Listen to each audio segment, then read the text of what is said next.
বন্ধুরা দেখতে পাচ্ছেন আজকে একটা আসলে বড় দুঃখর খবর, কারণ আজকে আপনারা এই যে এখানে বেলবাড়িতে আমরা এসেছি দেখতে পাচ্ছেন বেলবাড়িতে আজকে এত বড় একটা সাইক্লোন রিমেল যেটাকে বলে নাইবা পুরা তুফান বলে, সেই তুফান এখানে হয়েছে। এখানে দেখতে পাচ্ছেন প্রায় 30-40 ফুট একটা ঘর, সে ঘরটা কিভাবে ভেঙে পড়েছে। স্কুল ঘর, এটা BNK ইংলিশ স্কুল, এবং 2020-এ এস্টাবলিশ করা হয়েছিল এবং 4 বছর ধরে এখানে বাচ্চাদেরকে ছাত্রছাত্রীদেরকে শিক্ষা দেওয়া হচ্ছে। খুব ভালো শিক্ষা এই স্কুলে হয়। তারপরেও এই স্কুলের যেটা আর্থিক অবস্থা দেখা যাচ্ছে খুবই খারাপ।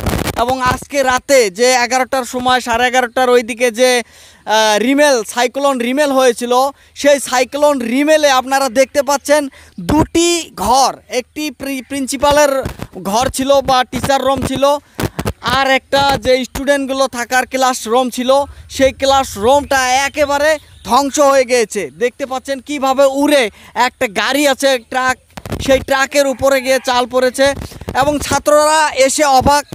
আগের দিন ছাত্রগুলো ক্লাস করে গিয়েছে, কিন্তু আজকে দেখুন ছাত্ররা কত আশা করে তারা ব্যাগ নিয়ে আসছে যে তারা স্কুল পড়বে, ক্লাস করবে, কিন্তু আজকে দুর্ভাগ্য তারা ক্লাস করতে হয়তো তারা পারবে না, কারণ স্কুল দেখতে পাচ্ছেন আপনারা কিভাবে ভেঙে হয়ে গিয়েছে।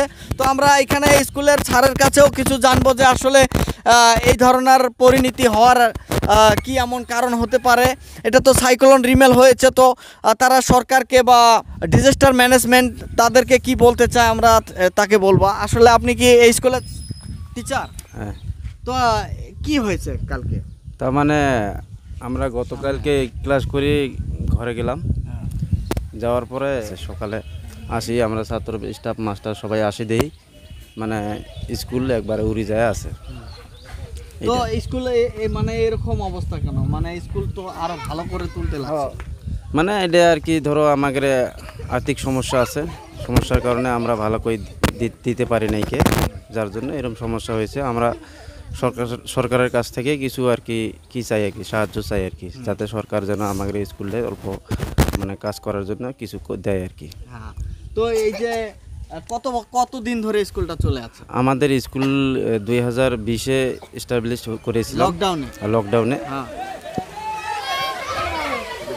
এতটুকুই। আর এই এতদিন ধরে ক্লাস করে আছি। কতজন টিচার স্টাফ কতজন আছে? আমরা টিচার স্টাফ 7 জন আছি।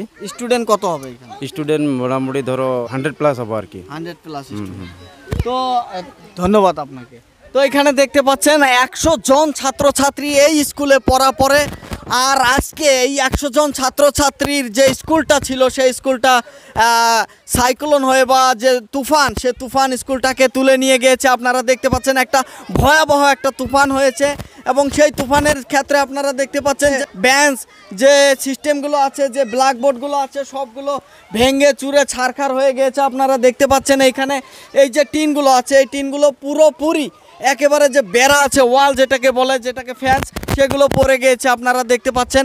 তো আজকে একটা ভয়াবহ তুফান হয়েছে, এবং এই তুফানে যে স্কুলের যে সমস্যা হয়েছে তাদের জন্য আপনারা দেখতেই পারলেন যে স্কুলের যে স্যার আছে, টিচার, সে টিচার সরকারকে আবেদন করলো যে আসলে এই ধরনের স্কুলকে নিয়ে সরকারকে ভাবা দরকার, এবং যাতে তারা স্কুল ভালো করে তুলতে পারে, এবং সরকারের কাছে তারা সাহায্য চাচ্ছে। এখানে দেখতে পাচ্ছেন যে ধরনের সাইক্লোন রিমেল হওয়ার কথা ছিল, অন্য কিছু জায়গা আছে, সব জায়গায় প্রায় গাছ ভেঙেছে, কারো কারো ঘর উড়ে গিয়েছে, চাল উড়ে গিয়েছে, কিন্তু এটা একটা আশ্চর্যজনক যে স্কুল যে আছে, স্কুলটা একবার থেকে বেশি ড্যামেজ হয়েছে। এই স্কুলে আপনারা দেখতে পাচ্ছেন স্কুলটির নাম হলো BNK ইংলিশ স্কুল, যেটা বেলবাড়িতে, এবং আপনারা দেখতে পাচ্ছেন, এবং আমাদের সাথে থাকুন, যেটাই মিডিয়া নেটওয়ার্ক আপনারা দেখতে পাচ্ছেন, এবং আরও আপনাদেরকে অন্য অন্য খবর দেখানোর জন্য চেষ্টা করব। যদি খবরটা ভালো লাগে সবাই শেয়ার করবেন, এবং নতুন খবর পাওয়ার জন্য আমাদের খবরটা ফলো করে রাখবেন। Thank you.